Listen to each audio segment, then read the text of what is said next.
We've come to Animal Kingdom Lodge to eat at my favorite restaurant, Jiko. Come along with us.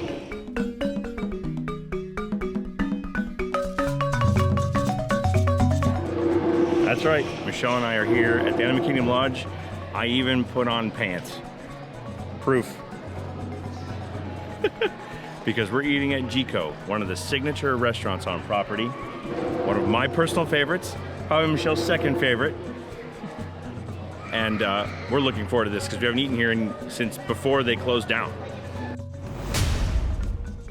For those of you who aren't aware, Jiko is the signature restaurant here at Animal Kingdom Jumbo House and has a very excellent but adventurous menu. So as you can see behind me, the beautiful Jiko restaurant is waiting for us. There is a little bit of a story to these birds. I'm going to get it right by asking our server so that I can tell you that these birds actually mean something. And they're not just decoration, so it's part of the culture of this restaurant. And one of the things I will show you though is that they do have the largest collection of South African wines in the United States. That's pretty cool. So as you see behind me, these are called canoe birds.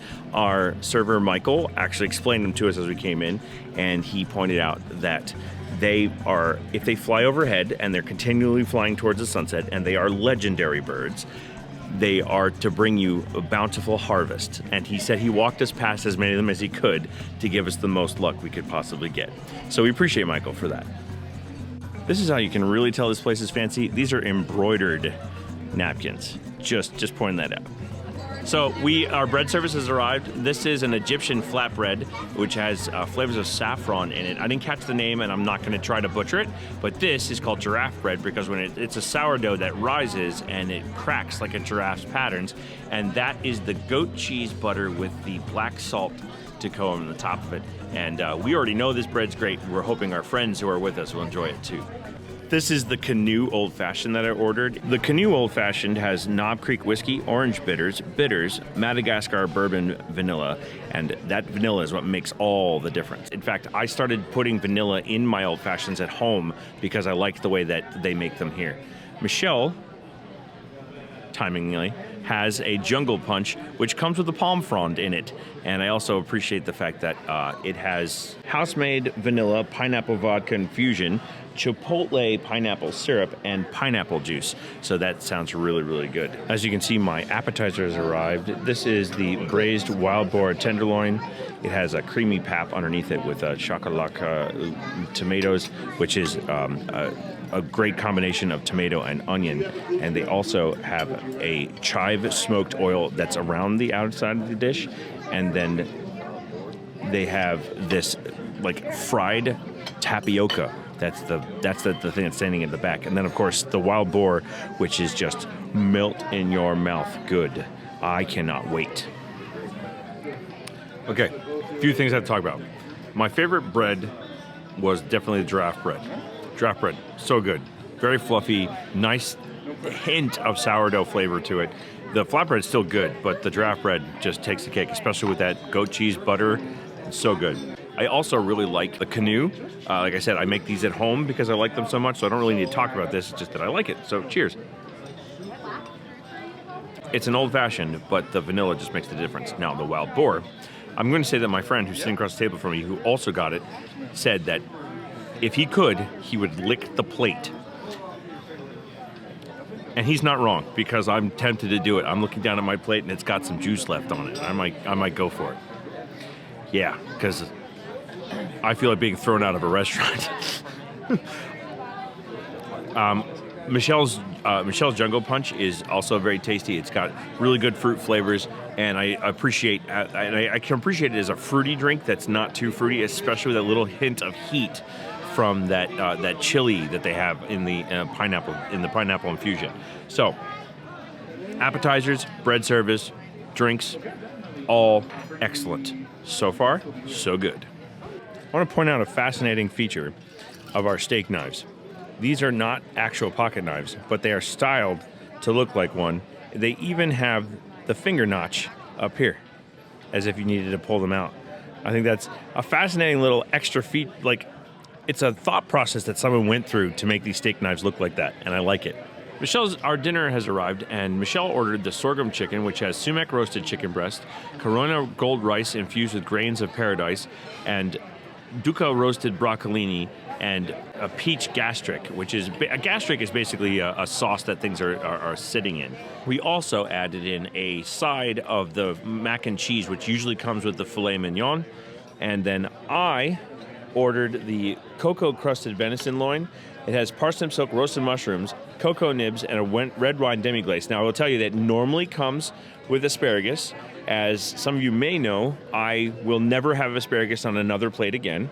I ate way too much of it as a kid, so they were very gracious and put broccolini on my plate instead. But normally it will come with asparagus.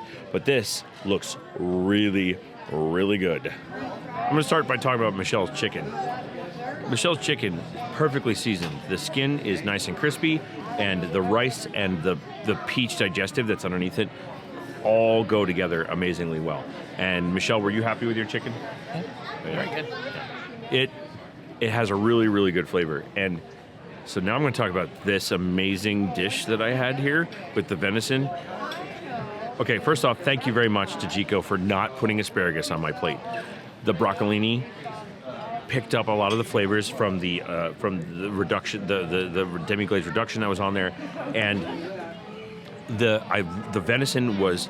Here's the thing, if you don't like game meat, if you don't like medium rare, don't ever eat game meats. If you cook it beyond medium rare, it will instantly become tough and stringy and not good.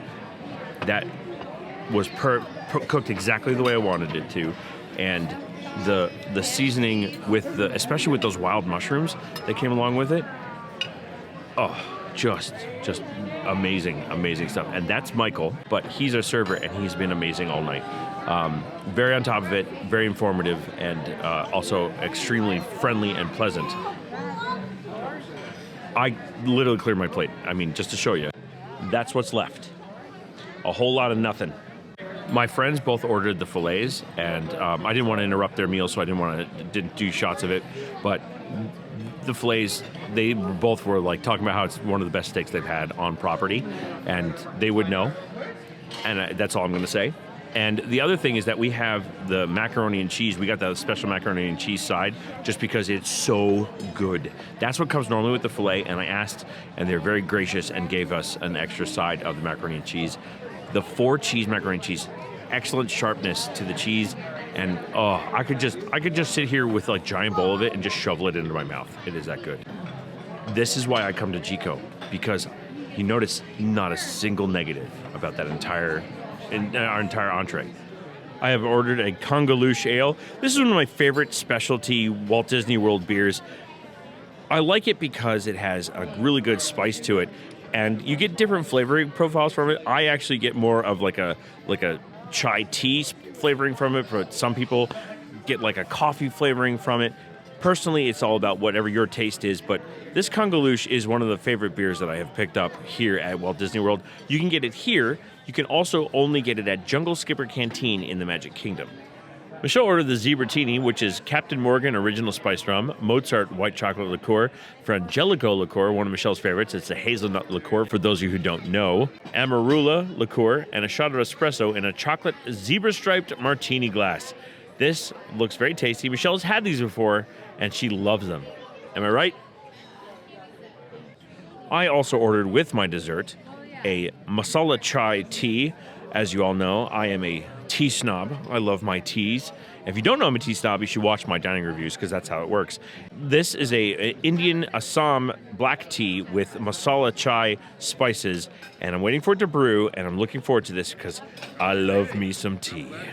This is the malva pudding we got for dessert. It has the milk tart ice cream, which is an African milk custard. It also has kaitaifi and kanu tuile and a cabernet gel that is supposed to represent the grape fields, right, Michael? Yep, sure does. Yep. See, Michael's awesome, and he's been great all the time. And then you have these cabernet gelée that have been soaked in a dulce de leche sauce. If you want to know what good tea looks like, that is what good tea looks like. Good black tea, especially masala chai, should have a nice dark brown color. This smells amazing. And they brought me fresh, real blossom honey. My zebratini was good.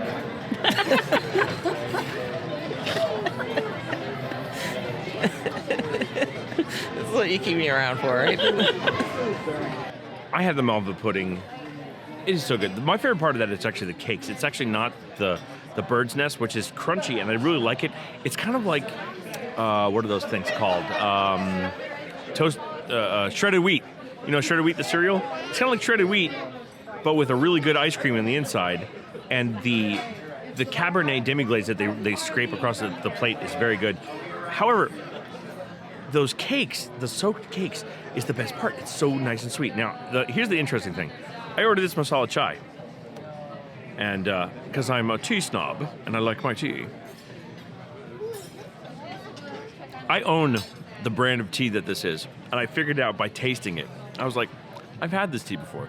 This, and I'll put a picture up for you, is the Vahdam Masala Chai tea, and you can buy it on Amazon. And I'm not affiliated, so there you go. There's a free thing for you to buy that's really good tea that they're definitely using here at Jiko, because I own this at my house.